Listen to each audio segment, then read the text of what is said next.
Assalamualaikum warahmatullahi wabarakatuh. Alhamdulillah wassalatu wassalamu ala Rasulillah wa ala alihi wa sahbihi wa man wala. Terima kasih pada sidang penonton yang terus committed untuk menonton Tadabbur 30 dari Tadabbur Center. Selamat datang sidang penonton sekalian ke juzuk yang ke-22, yang mana juzuk yang ke-22 ini kita akan berjumpa dengan 4 surah. Yang pertama adalah surah Al-Ahzab, yang kedua adalah surah Saba, yang ketiga surah Fatir, yang keempat surah Yasin. Surah Al-Ahzab kita akan berjumpa daripada ayat ke-31 hingga habis, diikuti dengan surah Saba yang lengkap, diteruskan juga dengan surah Fatih yang lengkap dalam juzuk yang ke-22 ini, dan juzuk yang ke-22 ini diakhiri dengan surah Yasin daripada ayat pertama sehingga ayat ke-27. Ayuh penonton sekalian, kita pergi ke surah yang pertama terlebih dahulu, iaitulah surah Al-Ahzab, yang mana surah Al-Ahzab ini seperti mana saya maklumkan sebentar tadi, dia bermula daripada ayat 31. Apa yang kita boleh belajar daripada surah Al-Ahzab ini adalah, yang pertama, Allah Subhanahu Wa Taala memberikan satu highlight mengenai perintah Allah Subhanahu Wa Taala kepada isteri-isteri Rasulullah Sallallahu Alaihi Wasallam agar terus untuk memelihara syariatullah, memelihara syariat yang telah diturunkan oleh Allah Subhanahu Wa Taala kepada mereka, dengan tujuan untuk menjaga nama baik Ahlul Bait Rasulullah Sallallahu Alaihi Wasallam. Syariat yang dimasukkan di sini adalah untuk menjaga maruah isteri-isteri baginda, supaya keturunan ataupun nasab yang di bawah Rasulullah Sallallahu Alaihi Wasallam ini tidak tercela. Surah Al-Ahzab diteruskan lagi pada ayat berikutnya mengenai Allah Subhanahu Wa Taala menjawab keraguan para sahabat, khususnya mengenai perkahwinan di antara Rasulullah Sallallahu Alaihi Wasallam dengan Zainab. Dan Allah Subhanahu Wa Taala pada ayat ke-49 menyebut tentang perihal hukum talak. Surah Al-Ahzab ditutup dengan perintah kepada para sahabat agar menjauhi sikap-sikap orang munafik dan juga sikap-sikap orang kafir, yang mana sikap orang munafik ini dan juga orang kafir ini Allah gambarkan melalui peristiwa Bani Israel yang kufur kepada Rasulnya, iaitu Musa alaihi salam. Maka Allah memberikan arahan jelas kepada para sahabat agar tidak mencontohi dan mengambil pengajaran daripada peristiwa pengingkaran Bani Israel kepada Nabi Musa AS, dan jangan pernah sekali-kali dalam hati kamu maupun tindakan kamu mencontohi dan mengikuti tindak tanduk dan sikap munafik dan orang kafir. Jom kita beralih ke surah yang seterusnya, iaitu surah Saba. Surah Saba adalah surah Makkiyah, yang mana negeri Sabah ini adalah sebuah negeri yang berhampiran dengan kota Mekah, yang diberikan kemakmuran, yang diberikan rezeki dan kekayaan serta kemewahan kepada negeri tersebut. Namun setelah generasi Nabi Sulaiman dan Malikatus Sabah beralih, maka mereka kembali untuk kufur kepada Allah Azza wa Jalla. Lalu Allah Subhanahu Wa Taala memusnahkan mereka semua asbab daripada keingkaran dan kekufuran mereka kepada Allah Azza wa Jalla. Surah ini juga menjawab satu persatu dakwaan Quraisy yang ingin mendustakan Rasulullah Sallallahu Alaihi Wasallam dan hari kiamat. Dan juga surah Saba memperlihatkan kepada kita dan mengajarkan kita satu isi penting, iaitulah segala rezeki sama ada yang datang daripada langit ataupun daripada bumi, ianya semuanya adalah hak milik mutlak daripada Allah Azza wa Jalla. Dan Allah meneruskan dengan menceritakan tentang ada dua kelompok yang diberikan kemewahan, namun respon mereka kepada kemewahan tersebut ternyata berbeza. Kelompok yang pertama yang Allah ceritakan dalam surah Saba ini adalah kelompok Nabi Daud dan Nabi Sulaiman. Mereka diberikan kekayaan dan kemewahan yang sangat banyak, namun kekayaan dan kemewahan mereka itu tidak menyebabkan mereka kufur dan jauh daripada Allah. Kelompok kedua yang Allah Subhanahu Wa Taala bangkitkan dalam surah As-Saba ini adalah penduduk di negeri Sabah. Penduduk di negeri Sabah ini mereka dikurniakan dengan harta dan kemewahan yang banyak juga. Namun respon mereka kepada kekayaan dan kemewahan tersebut, mereka menjadikan harta kekayaan dan kemewahan ini sebagai asbab untuk mereka menolak Rasul.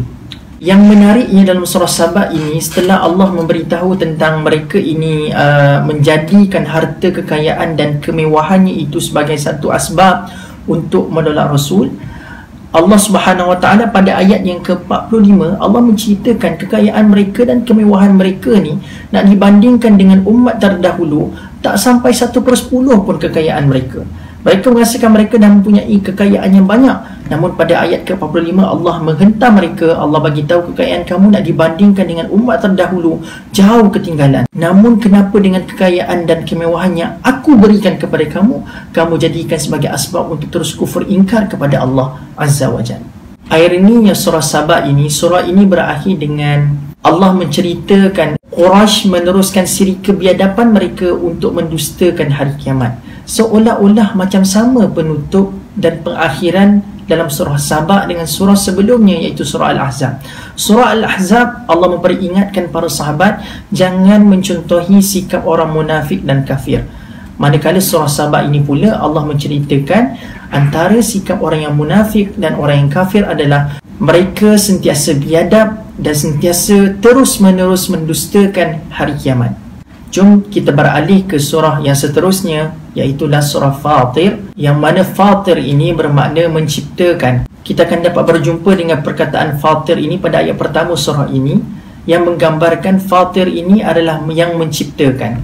Antara kupasan menarik yang saya jumpa daripada surah Fatir ini adalah, saya tertarik dengan kupasan daripada Al-Biqai yang menceritakan tentang bagaimana unik dan kreatifnya Allah dalam menciptakan sesuatu.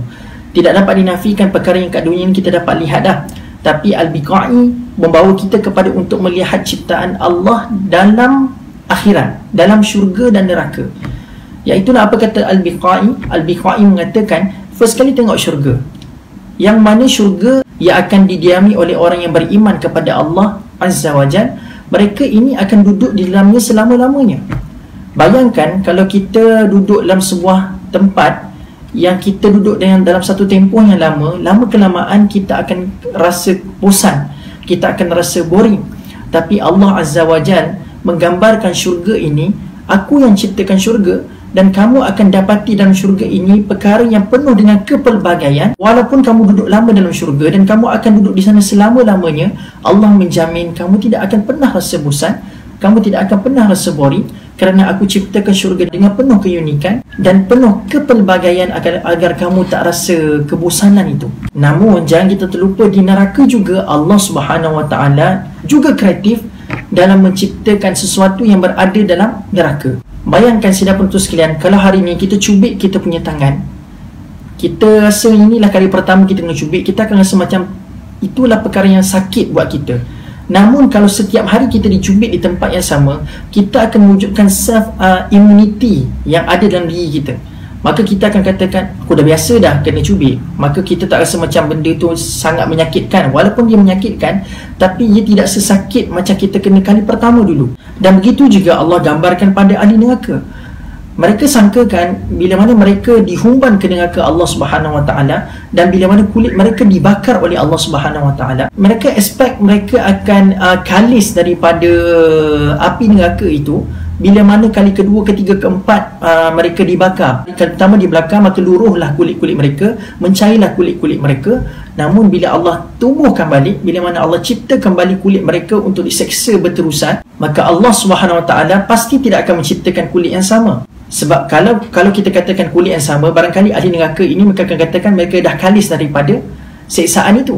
Namun bila Allah ciptakan, Allah tumbuhkan kembali kulit mereka dengan kulit yang lain, maka seksaan yang akan ditimpa pada ahli neraka ini, mereka akan terus meneruskan sesakit, dan mereka tidak akan pernah sekali-kali kalis daripada seksaan Allah Subhanahu Wa Taala. Dan surah Fatir berakhir dengan Allah Subhanahu Wa Taala membina semula dan membangkitkan semangat Rasulullah sallallahu alaihi wasallam, dan Allah Subhanahu Wa Taala memberikan hint jelas kepada Quraisy, meskipun kamu merencanakan terlalu banyak konspirasi terhadap Rasulullah sallallahu alaihi wasallam, kamu mendustakan Rasulullah, kamu rinjat kata-kata Rasulullah sallallahu alaihi wasallam, ketahuilah segala perancangan dan konspirasi yang kamu rancangkan untuk Rasulullah hakikatnya bukan akan mendatangkan keuntungan buat kamu. Bahkan Allah menjamin segala konspirasi kamu itu akan mendatangkan keburukan untuk diri kamu sendiri sebenarnya. Alhamdulillah, kita dah tamat 3 surah. Kita dah bincang surah Al-Ahzab, kita dah bincang surah Saba, kita dah bincang surah Fatir.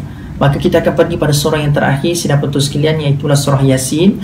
Yang saya kira surah Yasin ini surah yang sangat biasa dalam kalangan rakyat Malaysia. Surah Yasin pada juzuk yang ke-22 ini, dia sekadar mencakupi daripada ayat pertama sehinggalah ayat ke-27.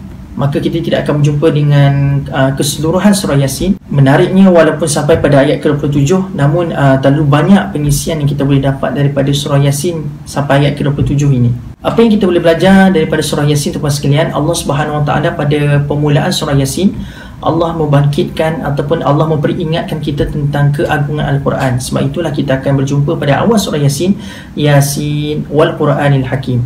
Satu perkara menarik yang saya ingin kongsikan, perasan ataupun tidak, dalam Al-Quran, bila mana Allah memulakan sesuatu surah dengan al-harful muqatta'ah, huruf muqatta'ah ni contohnya macam alif lam mim, alif lam ra, kaf ha ya ain sad, taha, yasin. Perasan ataupun tidak, teman sekalian, selepas daripada huruf muqatta'ah ini, kebanyakan surah-surah dalam Quran, selepas saja huruf muqatta'ah, kita akan jumpa Allah Subhanahu Wa Taala menceritakan tentang keagungan Al-Quran. Sebagai contoh, tentang surah Al-Baqarah, alif lam mim, dzalikal kitabu la raiba fihi hudan lil muttaqin.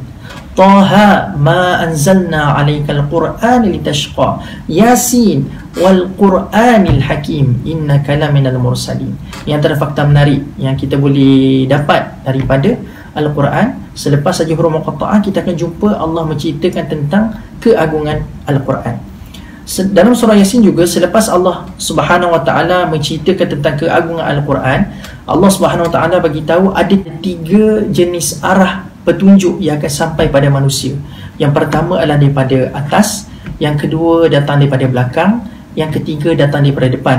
Dari manakah kita akan dapat formula ini? Daripada ayat waja'alna min baini aydihim sadda wa min khalfihim sadda fa'aghshaynahum fahum la yubsirun. Min baini aydihim depan, wa min khalfihim belakang, fa'aghshaynahum atas.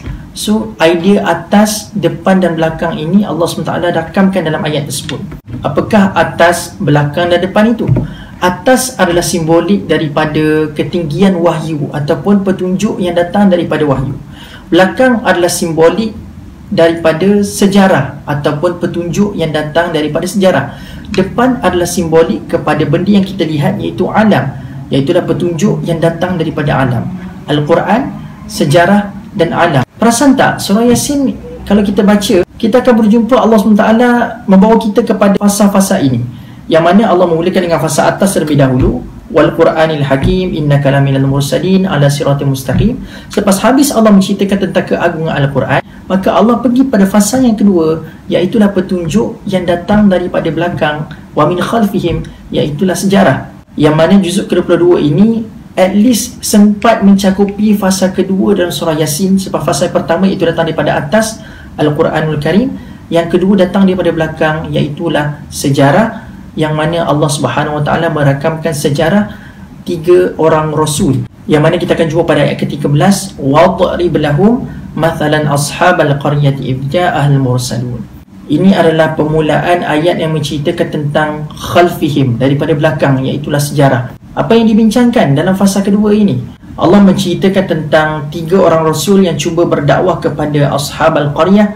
Namun ashabal qaryah ini, mereka mendustakan 3 orang rasul ini. Bahkan mereka mengancam 3 orang rasul ini dengan ancaman bunuh sekiranya mereka tidak berhenti.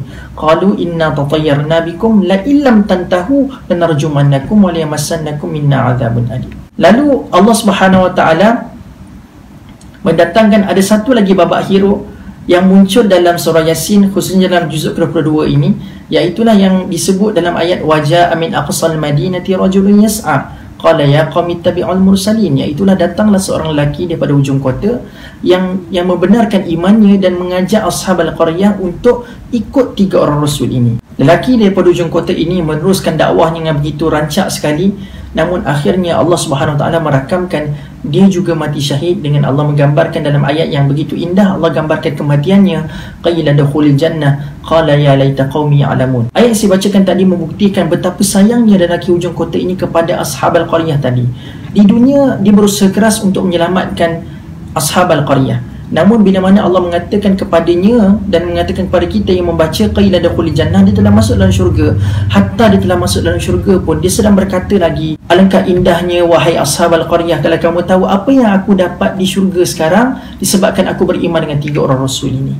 Inilah gambaran surah Yasin yang berada dalam juzuk yang ke-22 ini. Mudah-mudahan dengan 4 surah yang saya telah bentangkan, yang telah kongsikan dengan anda semua sebentar tadi, sedikit sebanyak memberikan kefahaman kepada kita, khususnya bila mana kita membaca juzuk yang ke-22. At least kita dah ada sedikit gambaran bagaimana kita nak memahami apa yang kita baca dan kita dengar daripada imam tarawih kita sebagai contoh, untuk kita lebih menjiwai, untuk kita lebih menghayati apa yang kita baca maupun dengar. Baik, terima kasih sekali lagi tuan sekalian yang terus komited menonton Tadabbur 30 daripada Tadabbur Center.